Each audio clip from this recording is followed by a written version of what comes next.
We now move to some breaking news. Israeli airstrikes in southern Syria has killed 9 civilians, a Syrian official has said. The attacks follow Syria's condemnation of earlier Israeli strikes as a flagrant violation of its sovereignty. Syria's foreign ministry accused Israel of destabilizing the country, with state media reporting significant damage, including the near total destruction of a military airport in Hama. Israel defended the strike, stating that they targeted military capabilities at bases in Hama and T4, as well as infrastructure in Damascus.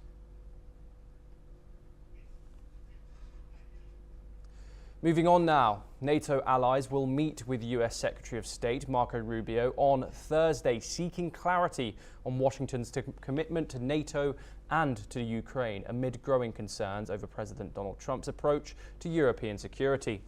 Trump has questioned NATO's collective defense obligations, suggesting that reducing US military presence in Europe, and pushed for closer ties with Russia.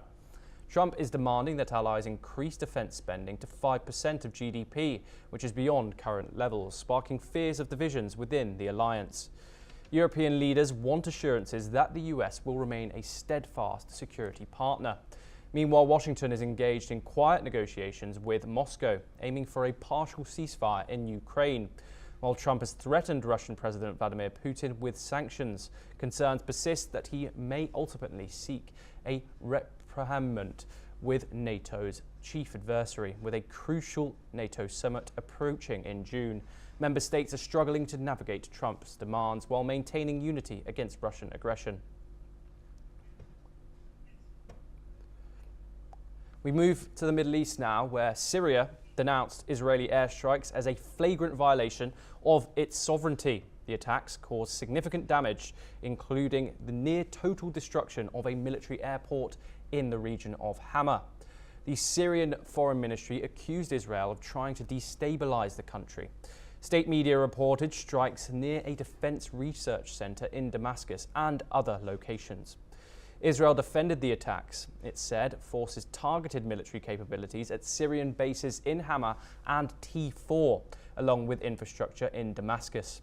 A war monitor has reported that at least 9 are dead and several are wounded, including Defense Ministry. Syrian Observatory for Human Rights confirmed the Hama military airport was completely out of service. Syrian state media and said an Israeli strike hit near a defense research center in Damascus's Barzeh neighborhood. Another raid targeted the vicinity of Hama.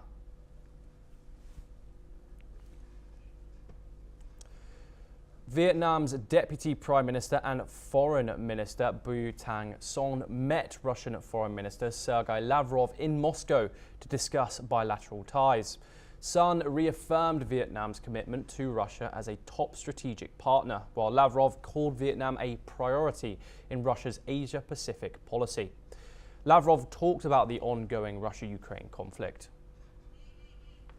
Предоставили соответствующую информацию о наших подходах в нынешней ситуации и будем добиваться урегулирования конфликта с обязательным устранением первопричин его возникновения, а лучше сказать, первопричин его создания, сознательного создания западными кураторами киевского режима, который пришел к власти в результате антиконституционного госпиталя. The ministers further talked about the steady growth of their comprehensive strategic partnership. They pledged to boost cooperation in energy, transport, science, agriculture, culture, and education. Both sides emphasized the importance of the Vietnam-Eurasian Economic Union Free Trade Agreement. Son requested Russia's continued support for the Vietnamese community and proposed visa exemptions for ordinary passport holders. Both leaders agreed to uphold international law, including the 1982 UNCLOS, to maintain regional peace and stability. Работа по ограждению наших экономических, финансовых связей от пагубного влияния подобного рода незаконных рестрикций идет, и сегодня мы договорились ее ускорить, чтобы никто не пытался подвергать сомнению, тем более подрывать законные права России и Вьетнама, развивать сотрудничество в соответствии с достигнутыми договоренностями в полном соответствии с международным правом.